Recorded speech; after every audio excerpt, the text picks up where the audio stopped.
Good evening students. आज का जो हमारा टॉपिक है वह क्लास 12th बायो के लिए और सब्जेक्ट अपना रहेगा जूलॉजी और टॉपिक का नाम है ह्यूमन रिप्रोडक्शन। आज हम पार्ट पढ़ेंगे ह्यूमन रिप्रोडक्शन का 11 नंबर। ठीक है, तो ये जो आपको पहले तो आप ये देखिए कि हम पढ़ क्या रहे थे, female reproductive system. Female reproductive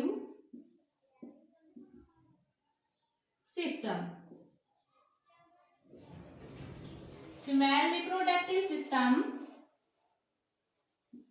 यानी मादा जनन तंत्र।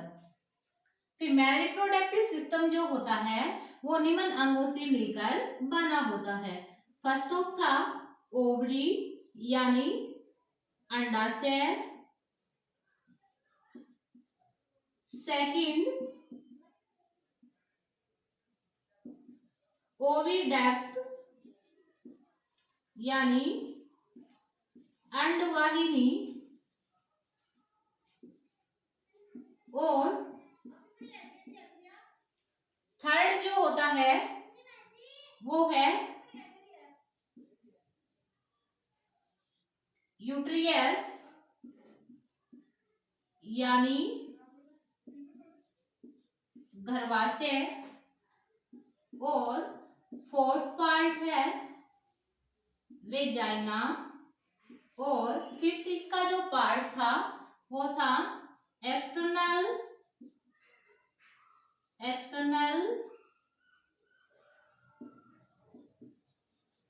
जेनेटाइल ऑर्गन।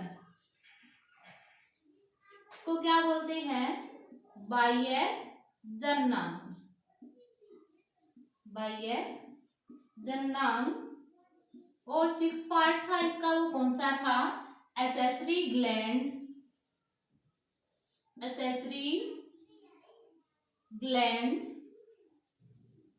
यानी सहायक ग्रंथियां।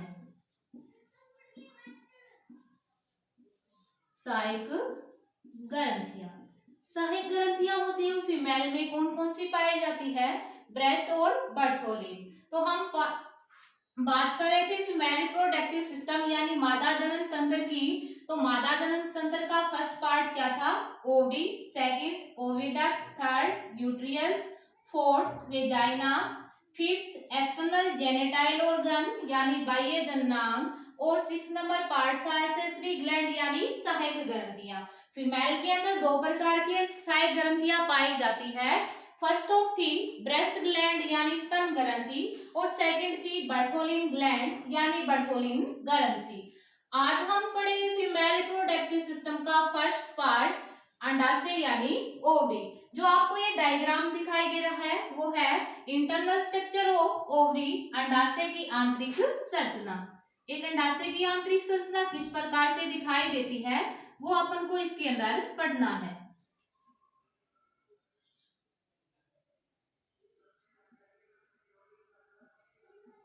इस प्रकार से ये क्या है, अंडाशय की आंतरिक संरचना।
प्रकार से ये जो संरचना है वो है ओवरी की आंतरिक संरचना।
ये है प्रीमोर्डियल फॉलिकल।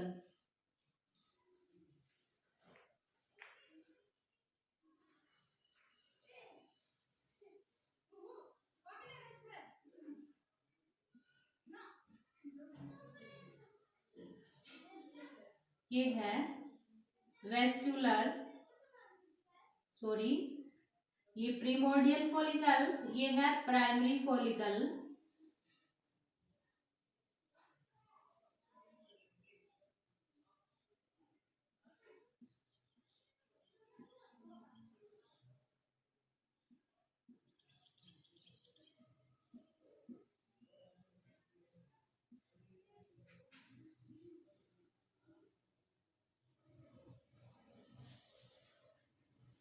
ये है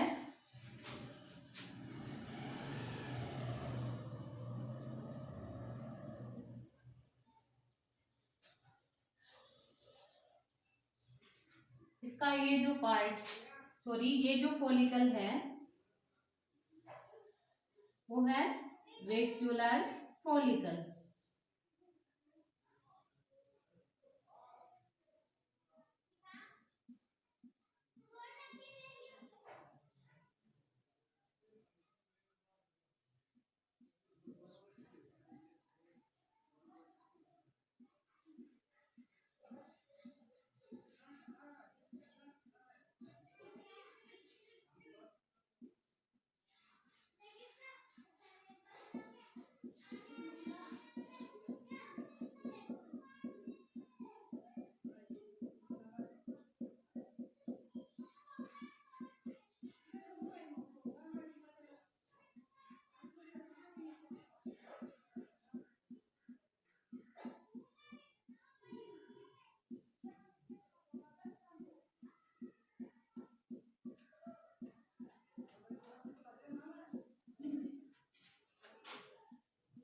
ये इधर हो जाएगा ग्राफियन फॉलिकल।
इधर इसको साफ कर देते हैं।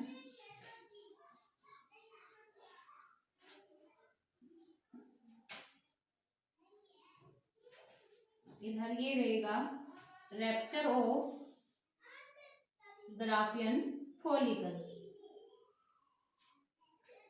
इधर क्या बनेगी? Corpus luteum.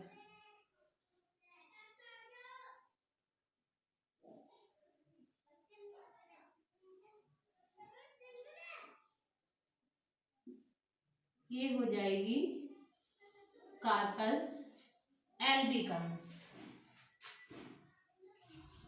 इसके नाम लिख देते हैं।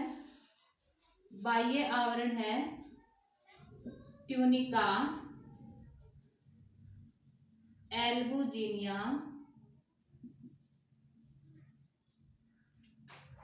आंतरिक स्तर को क्या बोलते हैं?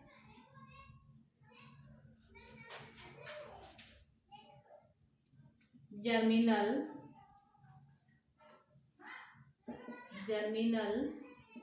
एपिथेलियल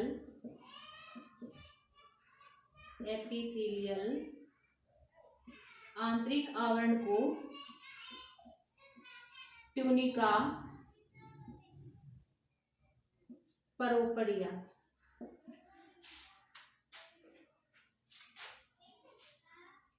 ये है प्रीमोर्डियल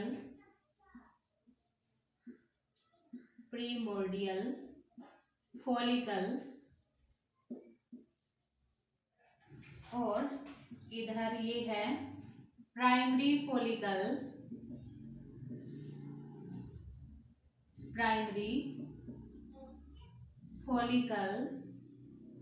इधर ये है वेस्क्यूलर फॉलिकल,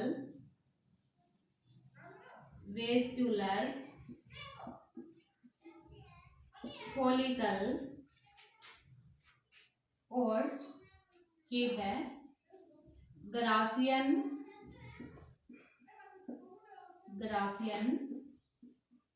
फॉलिकल, और इधर ये है रैप्चर ऑफ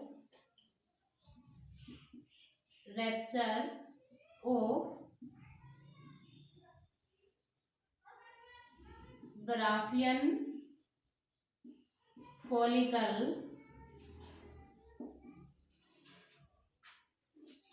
इधर ये है कार्पस ल्यूटियम। इधर ये है कार्पस एल्बिकन्स।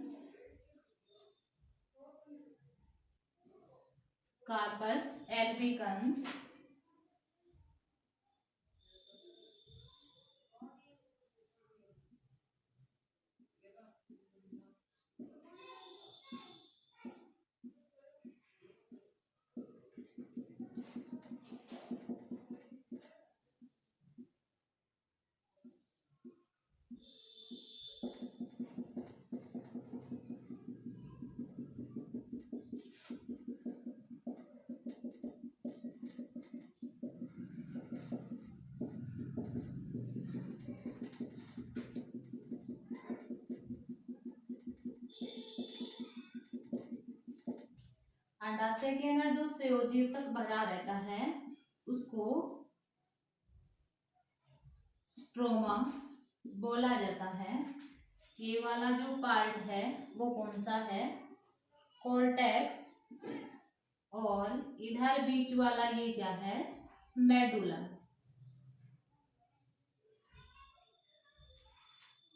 डायग्राम किसका? ये internal structure of ovary, internal structure of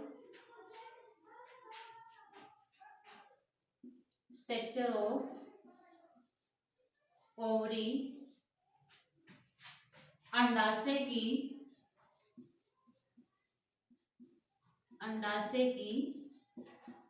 आंतरिक संरचना।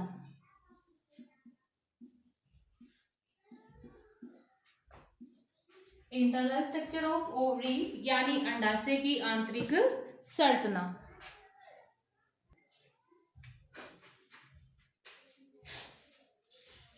अब अपन बात कर रहे हैं इंटरनल स्ट्रक्चर ऑफ ओवरी यानी अंडाशय की आंतरिक संरचना। आप सभी जानते हो कि जो फीमेल होती है उसमें एक जोड़ी क्या पाई जाती है, ओवरी यानी अंडाशय पाया जाता है। फीमेल के अंदर क्या पाया जाता है, एक जोड़ी अंडाशय पाया जाता है। जो ओवरी यानी जो अंडाशय होते हैं वो उदर गुहा की पृष्ठ देह भित्ति से मीजोवेरियम नामक संयोजी ऊतक के द्वारा जुड़े हुए रहते हैं।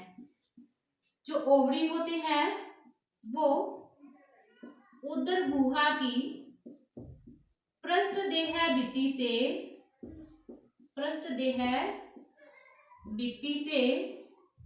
मीजोवेरियम नामक संयोजी ऊतक के द्वारा जुड़े हुए रहते हैं। संयोजी ऊतक के द्वारा जुड़े हुए रहते हैं। अब देखिएगा, इस अंडाशय के चारों ओर 3 आवरण पाए जाते हैं, जिनमें से जो आवरण बाहर की ओर उपस्थित होता है उसको ट्यूनिका एल्बुजिनिया कहा जाता है, जबकि मध्य स्तर को जर्मिनल एपिथेलियल कहा जाता है, एपिथेलियम कहा जाता है, जबकि आंतरिक आवरण को क्या बोलते हैं, ट्यूनिका प्रोपडिया कहा जाता है। इस जर्मिनल एपिथेलियम जो आवरण होता है वो जर्मिनल एपिथेलियल सेल से मिलकर बना होता है। इस जर्मिनल एपिथेलियल सेल के अंदर बार बार समसूत्री विभाजन होता है और अंडाणु का क्या होता है, निर्माण होता है। अब देखिएगा, अंडाशय में अंडजनन की क्रिया के द्वारा क्या बनते हैं, अंडाणु बनते हैं। अंडाशय में अंडजनन की क्रिया के द्वारा क्या बनते हैं, अंडाणु बनते हैं। अब जो फीमेल होती है उसमें अंडजनन की क्रिया भ्रूणीय परिवर्धन के दौरान ही क्या हो जाती है, प्रारंभ हो जाती है। भ्रूणीय परिवर्धन के दौरान ही क्या हो जाती है, प्रारंभ हो जाती है। इस दौरान क्या होता है, जर्मिनल एपिथेलियम आवरण की जो कोशिकाएं हैं, जर्मिनल एपिथेलियल सेल, उसके अंदर बार बार क्या होता है, समसूत्री विभाजन होता है, जिसके परिणाम स्वरूप अनेक ऊगोनिया का क्या होता है, निर्माण होता है। ऊगोनिया का क्या होता है, निर्माण होता है। अब इनमें से कुछ ऊगोनिया ऐसी होती है जो आगे चलकर ओवा निर्माण की क्रिया में क्या लेती है, भाग लेती है। इस प्रकार ये जो ऊगोनिया ओवा निर्माण की क्रिया में भाग लेती है वो अपने आकार में वृद्धि कर पहले की तुलना में क्या हो जाती है, 2 गुनी बड़ी हो जाती है। इस प्रकार जो कोशिका बनती है बड़ी, उसको प्राइमरी oocyte बोला जाता है। उसको क्या बोलते हैं, प्राइमरी oocyte बोला जाता है। अब देखिएगा, जो प्राइमरी oocyte जो होती है उसके अंदर अर्धसूत्री विभाजन फर्स्ट प्रारंभ होकर प्रोफेज फर्स्ट के अंदर क्या हो जाता है, रुक जाता है।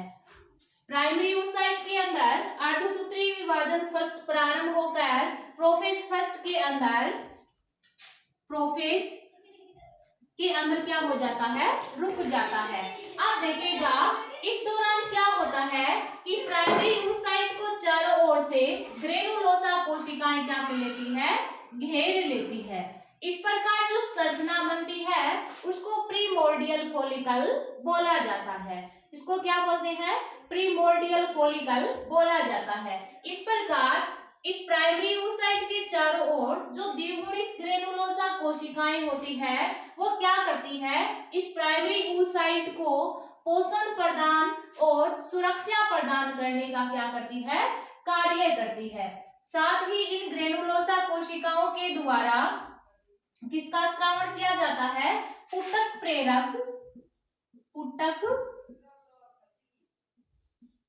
प्रेरक संदमनकारी हार्मोन का क्या किया जाता है, स्त्रावण किया जाता है। यह पुटक प्रेरक संदमनकारी हार्मोन क्या करता है, इस प्रीमोर्डियल फॉलिकल को इसी अवस्था में बनाए रखने का क्या करता है, कार्य करता है। अब देखिएगा, मादा शिशु के जन्म से लेकर तरुण अवस्था तक प्रीमोर्डियल फॉलिकल ही पाए जाते हैं। इस प्रीमोर्डियल फॉलिकल्स की संख्या क्या होती है, 10 लाख तक होती है। प्रीमोर्डियल फॉलिकल्स की संख्या क्या होती है, 10 लाख तक होती है। अब देखिएगा कि इसके अंदर क्या होता है कि इसी दौरान क्या होता है, जो अग्रपीयूष ग्रंथि होती है उसके द्वारा एलएच और एफएसएच हार्मोन का क्या किया जाता है, स्त्रावण किया जाता है।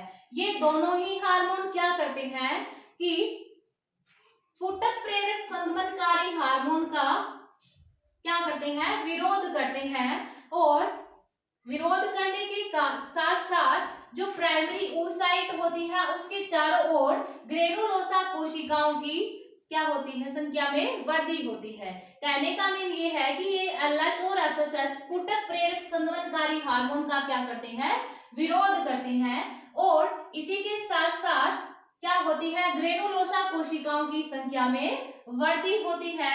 इस प्रकार जो संरचना बनती है उसको प्राइमरी फॉलिकल कहा जाता है। ठीक है, प्राइमरी फॉलिकल्स के अंदर फिर से ग्रेनुलोसा कोशिकाओं की संख्या में वृद्धि होती है और वेस्क्यूलर फॉलिकल्स का क्या होता है, निर्माण होता है। अब देखिएगा कि जो ग्रेनुलोसा कोशिकाएं होती है, जो ग्रेनुलोसा कोशिकाएं होती है, पहले तो ये सुनिए कि एफएसएच हार्मोन के प्रभाव के कारण 6 से 12 पुटक तेजी से वृद्धि करते हैं। एफएसएच हार्मोन के प्रभाव के कारण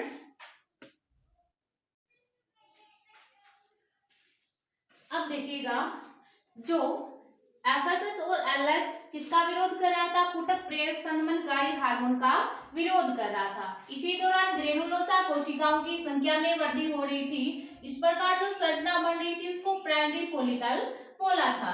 अब क्या होता है कि एफएसएच हार्मोन के प्रभाव के कारण एक अंडाशय के अंदर 6 से 12 पुटक तेजी से वृद्धि करते हैं। कितने पुटक, 6 से 12 फॉलिकल्स तेजी से वृद्धि करते हैं।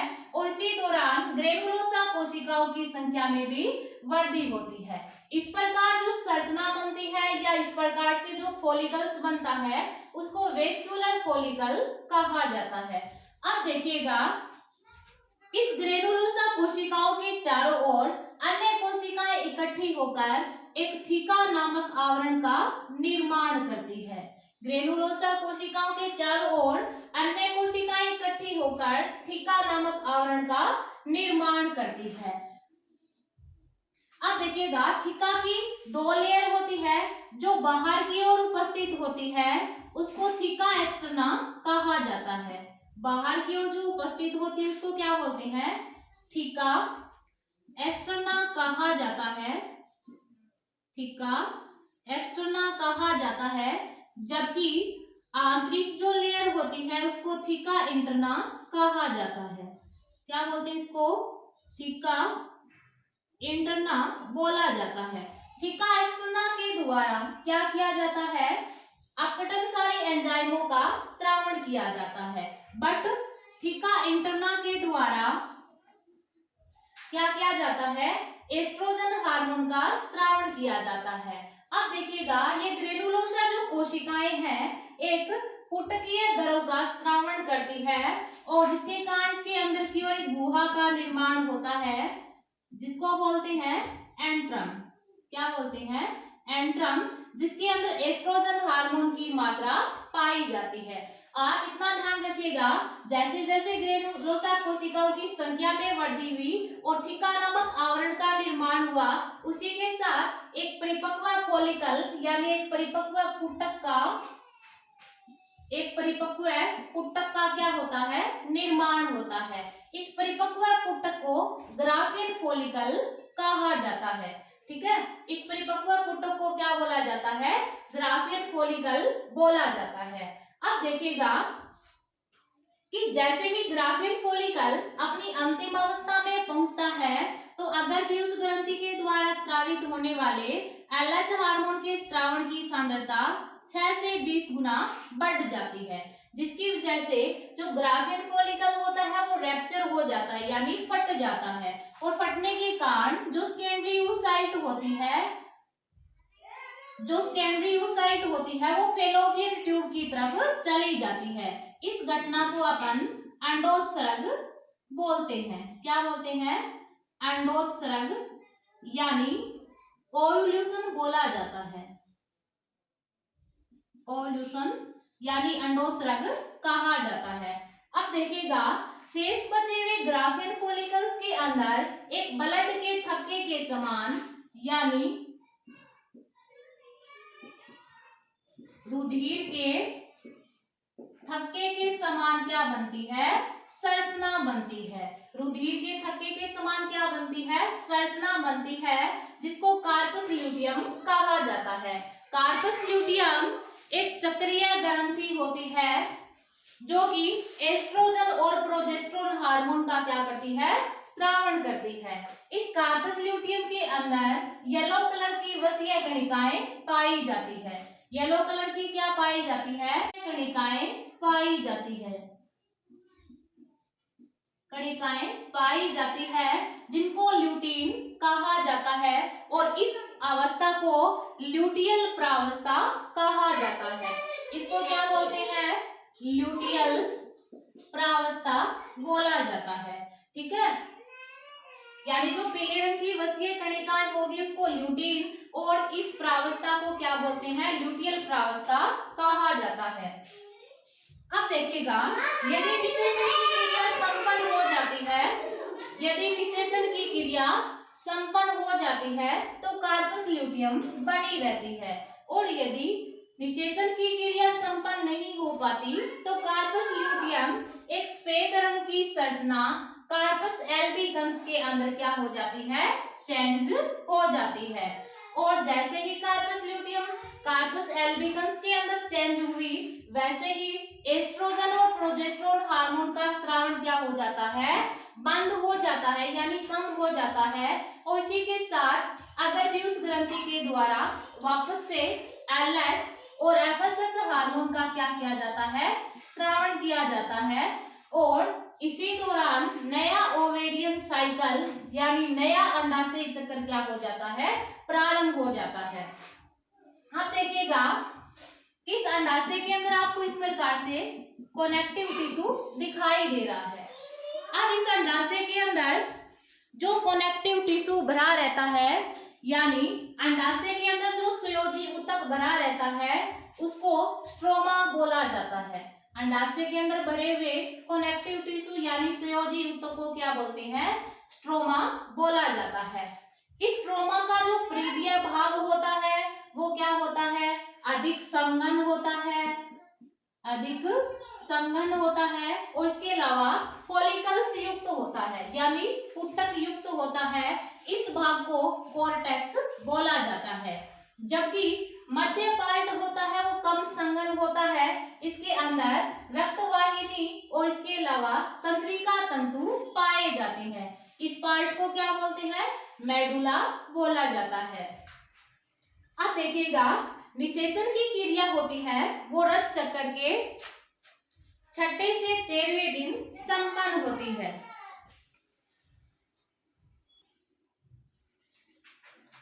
अब देखिएगा, मेनस्ट्रुअल साइकिल के अंदर मेनस्ट्रुअल साइकिल और यानी रक्त चक्र क्या होता है? स्तनधारी मादाओं के जनन अंगों में होने वाला चक्रीय परिवर्तन क्या कहलाता है?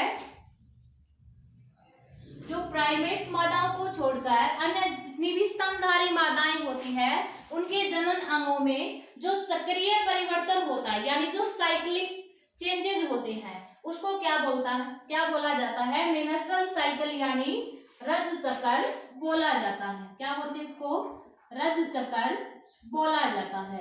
अब देखिएगा, मेनस्ट्रुअल साइकिल यानी रज चक्र के 6 से 13वें दिन केवल एक फॉलिकल यानी एक पुटक ही तीव्रता से क्या करता है? वृद्धि करता है। शेष सभी पुटक यानी फॉलिकल्स होते हैं वो क्या हो जाते हैं? नष्ट हो जाते हैं। नष्ट हुए ऊतकों को एट्रेटिक बोला जाता है। क्या बोलते हैं? नष्ट हुए ऊतक यानी फॉलिकल्स को